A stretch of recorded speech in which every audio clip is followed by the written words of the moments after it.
എല്ലാവർക്കും പറ്റണത് സത്യസന്ധതയാണ് വിഷയം. പിന്നെ ചിലർക്ക് 50% ആൾക്കാർക്ക് ഉടമ്പടി എടുക്കാൻ ഇവിടെ യോഗ്യതയില്ലെന്ന് പറഞ്ഞാൽ നിങ്ങൾ തെറ്റ് ചെയ്യാൻ തീരുമാനിച്ചിരിക്കുന്നു. എന്നിട്ട് ആ തെറ്റിന് ദൈവം ഒപ്പിടാൻ വേണ്ടി നിങ്ങൾ നീട്ടിയാവും ദൈവം ഒപ്പിടുക. നിങ്ങളെപ്പോലെ കള്ളജന്മമാണോ ദൈവം എന്ന് പറയണത്? അപ്പോൾ നിങ്ങൾ ഭാര്യനെ ഉപേക്ഷിച്ചു, ഇനി എന്താണ് നിങ്ങൾ പറയണത്? അവൾക്ക് ജീവനാംശം കൊടുക്കരുതെന്നും പറഞ്ഞായിരിക്കും നിങ്ങൾ ഉടമ്പടി ചെയ്തിരിക്കണത്. ഈ കള്ളജന്മത്തിനെ പോലെ ദൈവം കള്ളജന്മമാവുക. അപ്പം നിങ്ങൾക്ക് പറ്റാത്ത കാര്യങ്ങൾ ഉടമ്പടി വെക്കരുത്. ദൈവത്തിന് നിരക്കാത്ത കാര്യങ്ങൾ ഉടമ്പടി വെക്കരുത്.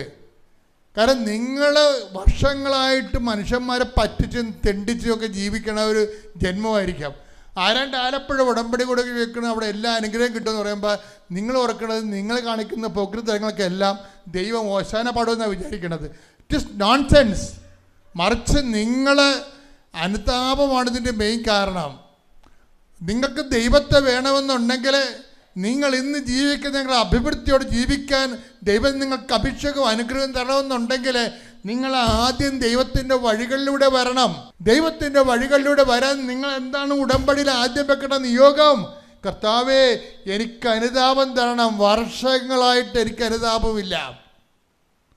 ഇതിനേക്കാൾ വലിയ വെള്ളിയാഴ്ച വന്ന വാപ്പ പള്ളിയിൽ പോയിട്ടില്ല. പിന്നെയാണ് ഈ വെള്ളിയാഴ്ച എന്ന് പറഞ്ഞ പോലെ ഒരു കഥയാണ് പല അണ്ണന്മാരും ഉള്ളത്. ഇതിനേക്കാൾ വലിയ നോൻപ് വന്നിട്ട് ഞാനെങ്ങും ഒരു പള്ളിയിലും പോയിട്ടില്ല എന്ന് പറഞ്ഞിട്ട് ഇനി പള്ളി പോയാലാ, ഇനി അനുതപിച്ചാലാ, കുരിശിൻ്റെ വഴി നടത്തിയാലാ, ഇതൊക്കെ ഒരു ആചാര അനുഷ്ഠാനമായിട്ടൊക്കെ ചുമ്മാ ചട്ടപ്പടി പ്രോഗ്രാം പോലെ കാട്ടിക്കൂടി ഒപ്പിച്ചുണ്ടാക്കുകയല്ലേ?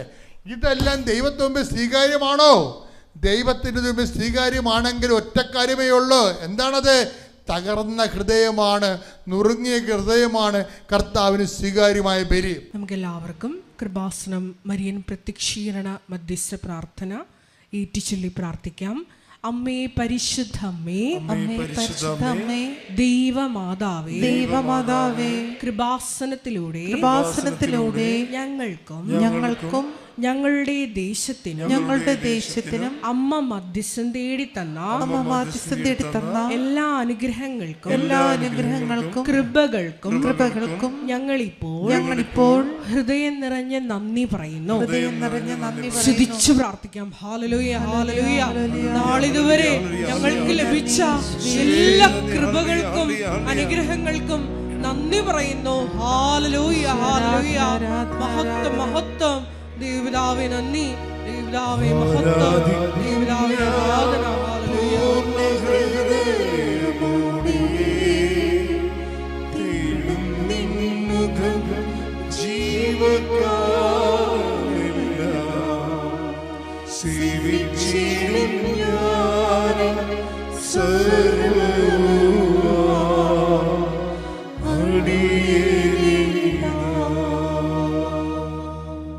പരിശുദ്ധ പരമാ ദിവ്യ കാരുണ്യത്തിന് നേരവും ആരാധനയും സ്തുതിയും പുകഴ്ചയും ഉണ്ടായിരിക്കട്ടെ. പരിശുദ്ധ പരമാ ദിവ്യ കാരുണ്യത്തിന് നേരവും ആരാധനയും സ്തുതിയും പുകഴ്ചയും ഉണ്ടായിരിക്കട്ടെ. പരിശുദ്ധ പരമാ ദിവ്യ കാരുണ്യത്തിന് നേരവും ആരാധനയും സ്തുതിയും പുകഴ്ചയും ഉണ്ടായിരിക്കട്ടെ. അമ്മേ പരിശുദ്ധ അമ്മേ, അമ്മേ പരിശുദ്ധ അമ്മേ, ദൈവമാതാവേ, 2004 ഡിസംബർ 7-ാം തീയതി ഉച്ചകഴിഞ്ഞ് 2:30 കൃപാസനത്തിൽ സംഭവിച്ച അമ്മയുടെ പ്രത്യക്ഷപ്പെടലിനെ കുറിച്ച് തിരുസഭയ്ക്ക് സമർപ്പിച്ചിരിക്കുന്ന പഠനരേഖകളുടെ മേൽ വസ്തുനിഷ്ഠവും ദൈവശാസ്ത്ര വിധി പ്രകാരമുള്ളതുമായ അന്വേഷണ പഠനങ്ങൾ നടത്തി അന്വേഷണ പഠനങ്ങൾ നടത്തി ആ പ്രത്യക്ഷപ്പെടലിലൂടെ പ്രകടമായ ദൈവമാതാവിന്റെ പ്രത്യേക കരുതലും സംരക്ഷണവും വെളിപ്പെടുത്തുന്ന പീഡിതരുടെ ആശ്വാസവും പ്രവാചകന്മാരുടെ രാജ്ഞിയും വാഗ്ദാനത്തിന്റെ പേടകവും പ്രപഞ്ച പ്രകൃതിയുടെ മാതാവുമായ പരിശുദ്ധ അമ്മയുടെ ഭക്തി തിരുസഭയിൽ കൂടുതൽ പ്രചരിച്ച് ജീവിതത്തിന്റെ ദുരന്ത അവസ്ഥകളിൽ അകപ്പെട്ട് കഴിയുന്ന അനേകായിരം മക്കൾക്ക് ദൈവത്തിന്റെ സാന്നിധ്യവും സന്ധിപ്പും കൂടുതൽ അനുഭവിക്കുക വഴി ആത്മീയ വിശുദ്ധിയും ദൈവശക്തിയും കൈവരിക്കുവാൻ ഞങ്ങളുടെ കുടുംബങ്ങളെ ഇടയാക്കണമേ. സ്തുതിച്ചു പ്രാർത്ഥിക്കാം. Hallelujah, hallelujah. മരിയനോട് ഉടമ്പടി എടുത്ത് പ്രാർത്ഥിക്കുന്ന ഞങ്ങളുടെ കുടുംബങ്ങളെ വിശുദ്ധീകരിക്കണമേ എന്ന് പ്രാർത്ഥിക്കുന്നു, ശക്തീകരിക്കണമേ എന്ന് പ്രാർത്ഥിക്കുന്നു, ആത്മാവാൽ വഴി നടത്തണമേ എന്ന് പ്രാർത്ഥിക്കുന്നു, സാക്ഷികളാക്കി ഉയർത്തണമേ എന്ന് പ്രാർത്ഥിക്കുന്നു, വലിയ വലിയ ദൈവാനുഭവങ്ങൾ നൽകണമേ എന്ന് പ്രാർത്ഥിക്കുന്നു. Hallelujah, hallelujah. മഹത്വം, മഹത്വം. ആരാധന, ആരാധന.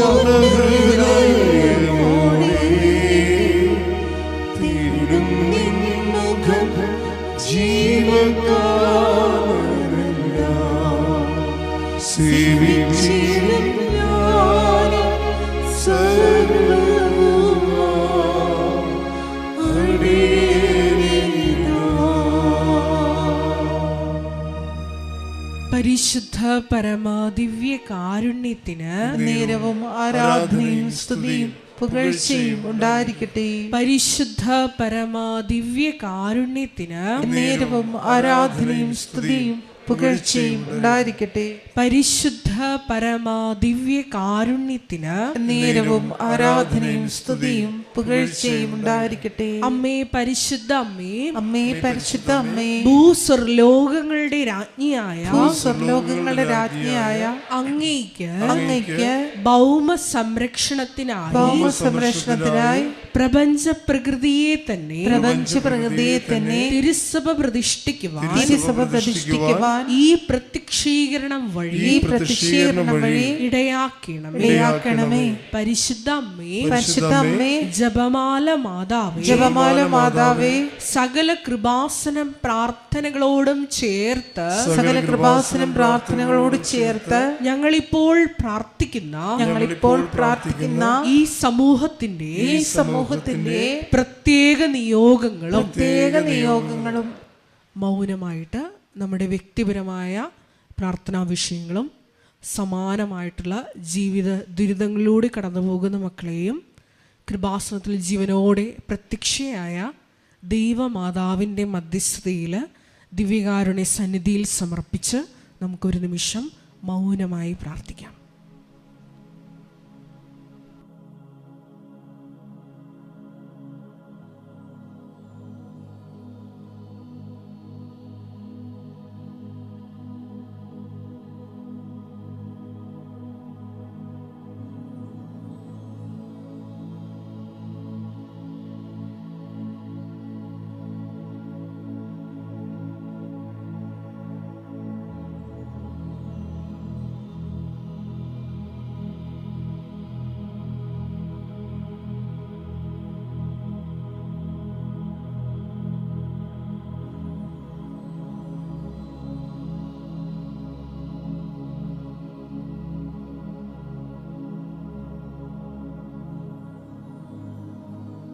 അമ്മയുടെ പ്രത്യക്ഷീകരണത്തിന്റെ ഈ അനുഗ്രഹവേളയിൽ ഞങ്ങൾക്ക് സാധിച്ചു തരുവാൻ കനിയണമേ.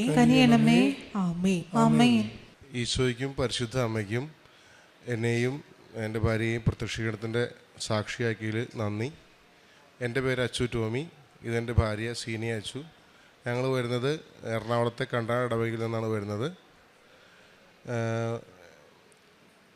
ആദ്യമേ എനിക്ക് പറയാനുള്ളത്, ഞങ്ങൾ ഒത്തിരി അത്ഭുതങ്ങൾ മാതാവ് എൻ്റെ ജീവിതത്തിൽ ഉണ്ടാക്കി തന്നിട്ടുണ്ട്. എനിക്ക് വിശ്വാസം ഉണ്ടാകുന്നൊരു വ്യക്തി ആയിരുന്നില്ല ഞാൻ ഈ വിശ്വാസത്തിലേക്ക് വരുന്നത് മൂന്നാമത്തെ പ്രാവശ്യം ഇവിടെ വന്നിട്ടാണ് ഞാൻ ഈ വിശ്വാസത്തിലേക്ക് വരുന്നത്.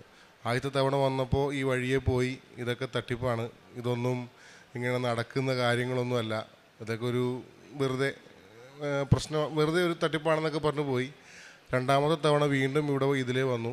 ഞാനും വൈഫും അതുപോലെ തന്നെ എൻ്റെ ഫാദർ ഇൻ ലോയും ഞങ്ങൾ 3 പേരും ഇവിടെ വന്നു. അന്നിവിടെ വന്നപ്പോൾ 60 വയസ്സിന് മുകളിലേക്കുള്ള ആൾക്കാർക്ക് ഇത് ഉടമ്പടി എടുക്കാൻ സാധിക്കില്ല, അങ്ങനെ ഒരു ബോർഡ് കണ്ടു.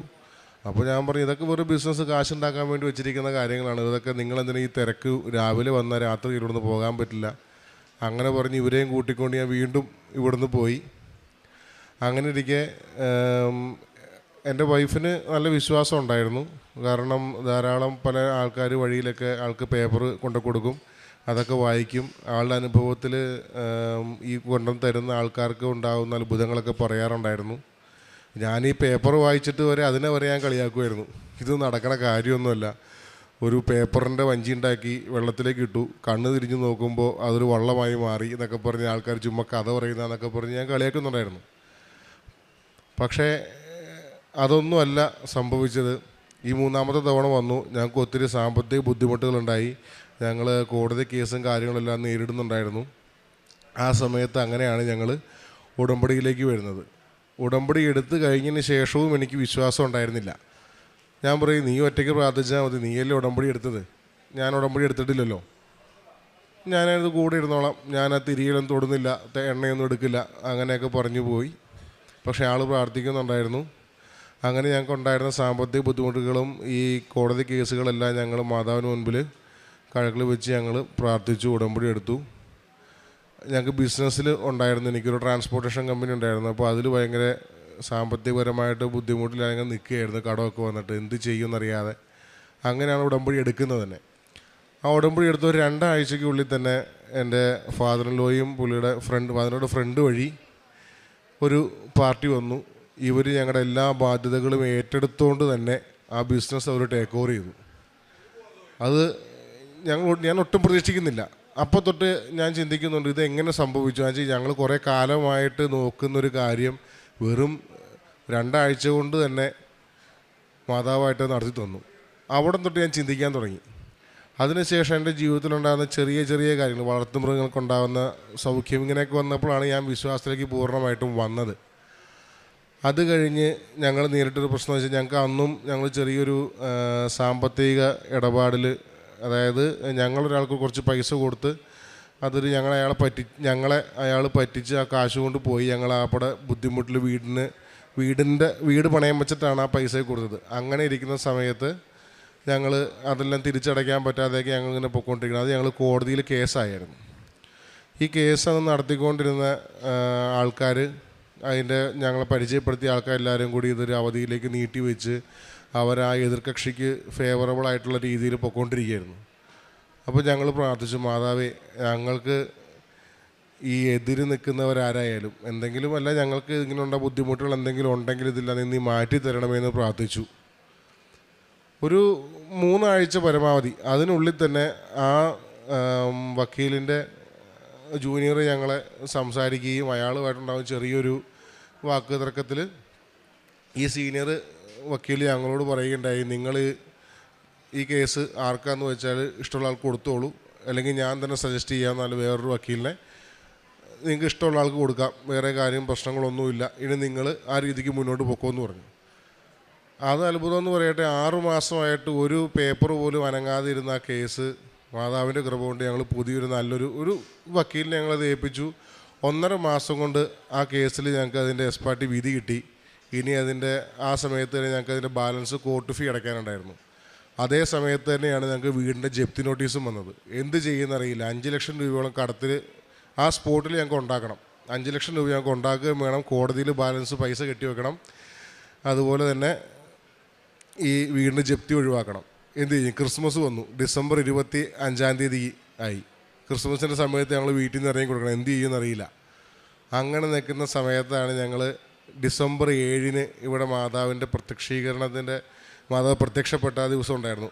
അന്ന് ഞങ്ങൾ അറിഞ്ഞ് എൻ്റെ കൂടെ ജോലി ചെയ്തുകൊണ്ടൊരു ചേട്ടൻ ഉണ്ടായിരുന്നു, ജിബിന്ന്. ആ ചേട്ടനോട് പറഞ്ഞു, ഇങ്ങനത്തെ ബുദ്ധിമുട്ടിലൊക്കെ വന്നപ്പോൾ ഞാൻ വീണ്ടും പറഞ്ഞു, ഇതൊക്കെ എന്തിനാണ്, മാതാവിനൊരു അത്ഭുതം ചെയ്യാൻ സാധിക്കുമൊന്നുമില്ല, ഇതിങ്ങനെയാണെങ്കിൽ നമ്മളെ ഇങ്ങോട്ട് ബുദ്ധിമുട്ടിക്കുമോ. ഞങ്ങൾ പതുക്കെ വിശ്വാസത്തിൽ നിന്ന് പതുക്കെ പിന്മാറി തുടങ്ങി, പ്രാർത്ഥനയൊക്കെ ഉഴപ്പി.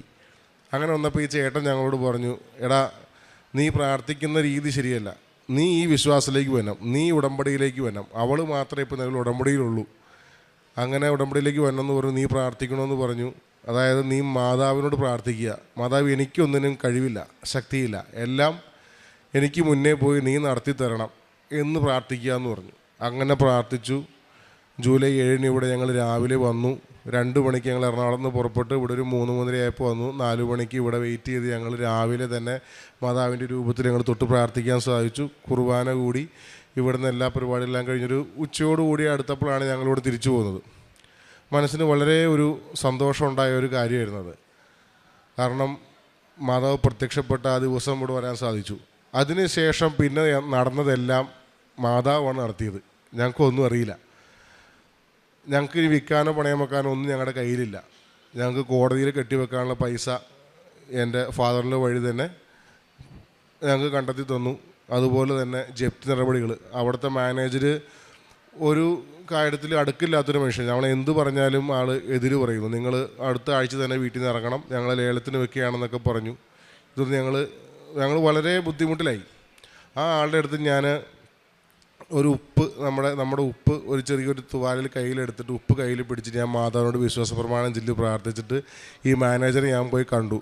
ഒട്ടും സമ്മതിക്കാത്ത ആളെനിക്ക് ജനുവരി 31 വരെ സമയം തന്നു. അതിനുള്ളിൽ തന്നെ ഈ പണം കൊടുത്ത് ജപ്തി ഞങ്ങൾക്ക് എൻ്റെ വീടിന് ഒഴിവാക്കാൻ സാധിച്ചു. അതിനിടയ്ക്ക് ഞങ്ങളിവിടെ വന്നു, അച്ഛനെ കണ്ടു, ഞങ്ങൾ ഉടമ്പടി പുതുക്കി, അച്ഛനെ കണ്ടു. അച്ഛൻ ഞങ്ങൾക്ക് കാശ് രൂപം വെഞ്ചരിച്ച് പ്രാർത്ഥിച്ചു തന്നു. വീടിൻ്റെ 4 മൂലയ്ക്ക് ഉപ്പ് വിതറി ഈ കാശ് രൂപം വീട്ടിൻ്റെ വസ്തുവിൽ കുഴിച്ചിടാൻ പറഞ്ഞു. അച്ഛൻ പറഞ്ഞതുപോലെ എല്ലാ കാര്യങ്ങളും ചെയ്തു. അതിന് ശേഷമാണ് ഞാൻ ഈ മാനേജറെ പോയി കണ്ടത്. എനിക്ക് വിശ്വാസം ഉണ്ടായിരുന്നു, കാരണം മാതാവ് അത്ഭുതം പ്രവർത്തിക്കും. മാതാവ് അത്ഭുതം പ്രവർത്തിച്ചു. നമുക്കൊന്നും ചെയ്യാൻ കഴിയുന്നില്ല, നമ്മുടെ കൈ കെട്ടിയിട്ട അവസ്ഥയാണ്. അതെല്ലാം മാതാവ് ഞങ്ങൾക്ക് ചെയ്തു തന്നു. ഞാൻ ഈ വിശ്വാസത്തിലേക്ക് വന്നത് തന്നെ ഇങ്ങനെയുള്ള പല അനുഭവങ്ങൾ കൂടി തന്നെയായിരുന്നു. അവിശ്വാസിയായിട്ടൊരു മനുഷ്യനായിരുന്നു ഞാൻ.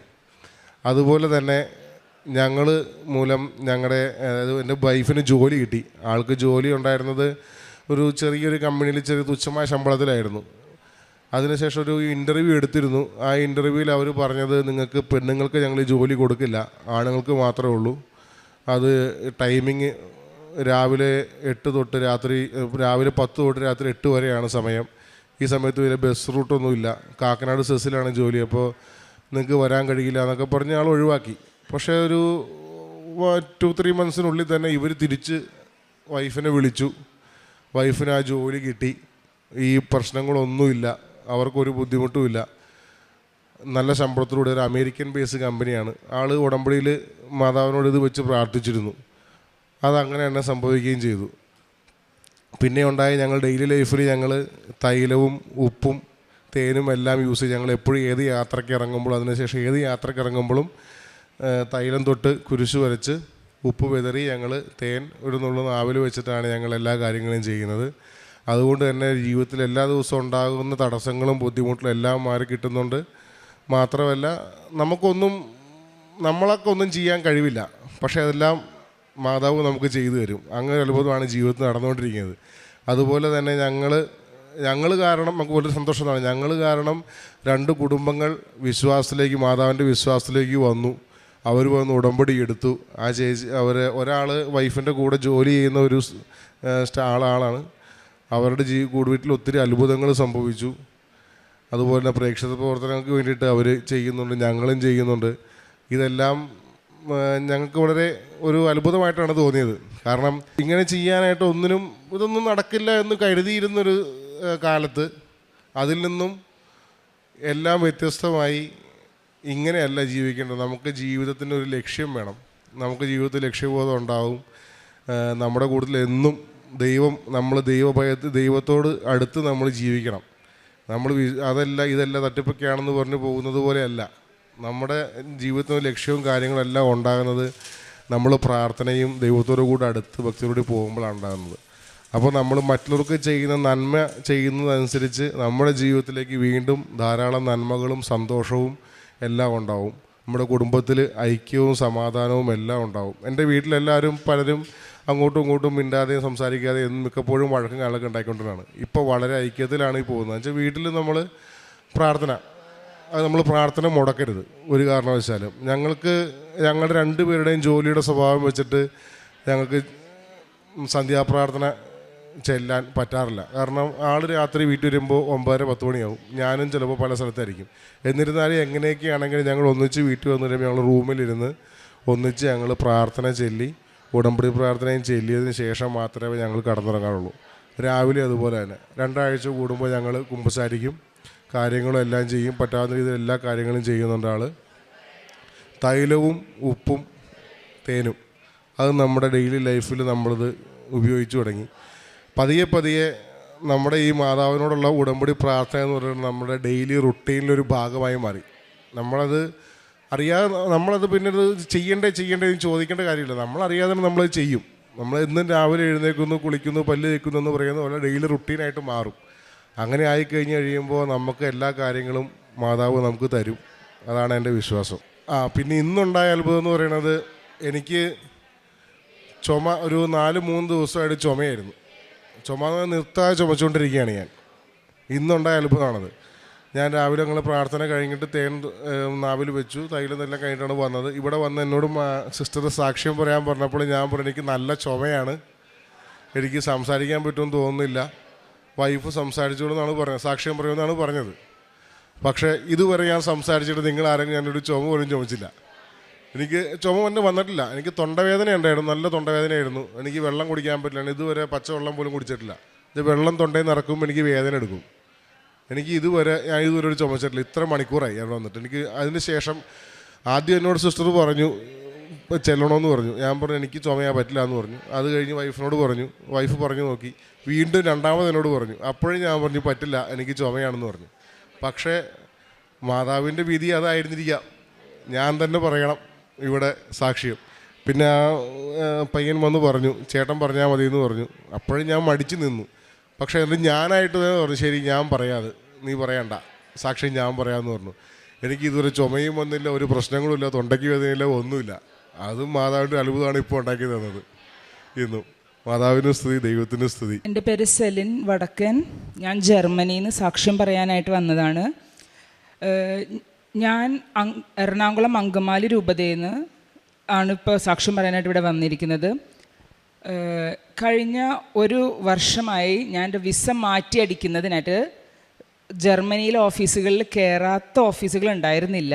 എല്ലാ ഓഫീസിലും കയറി. ഓരോ ഓഫീസിൽ കയറുമ്പോഴും അവരെൻ്റെ അടുത്ത് ഓരോ തടസ്സങ്ങൾ പറഞ്ഞ് ഓരോ പേപ്പർ മിസ്സിങ് ആണെന്ന് പറയും.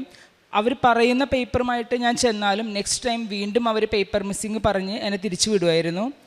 അപ്പോയിൻമെൻറ്റ് കിട്ടാത്ത പക്ഷം എനിക്ക് ജർമ്മനിയിൽ നിൽക്കാൻ പറ്റില്ല എന്നൊരവസ്ഥ വന്നു. 12 months ഞാൻ വിസ ഇല്ലാതെയാണ് ജർമ്മനിയിൽ നിന്നത്. അങ്ങനെ ഞാൻ സെപ്റ്റംബറിൽ ഓൺലൈൻ ഉടമ്പടി എടുത്തു, പ്രാർത്ഥിച്ചു. ഞാൻ ഇപ്പോഴത്തെ പിള്ളേരെ പോലെ തന്നെയായിരുന്നു ഞാനും. അങ്ങനെ ഒരു പേരിന് മാത്രം ഒരു ഭക്തി എന്ന് പറഞ്ഞ് നടന്നിരുന്നൊരു വ്യക്തിയായിരുന്നു.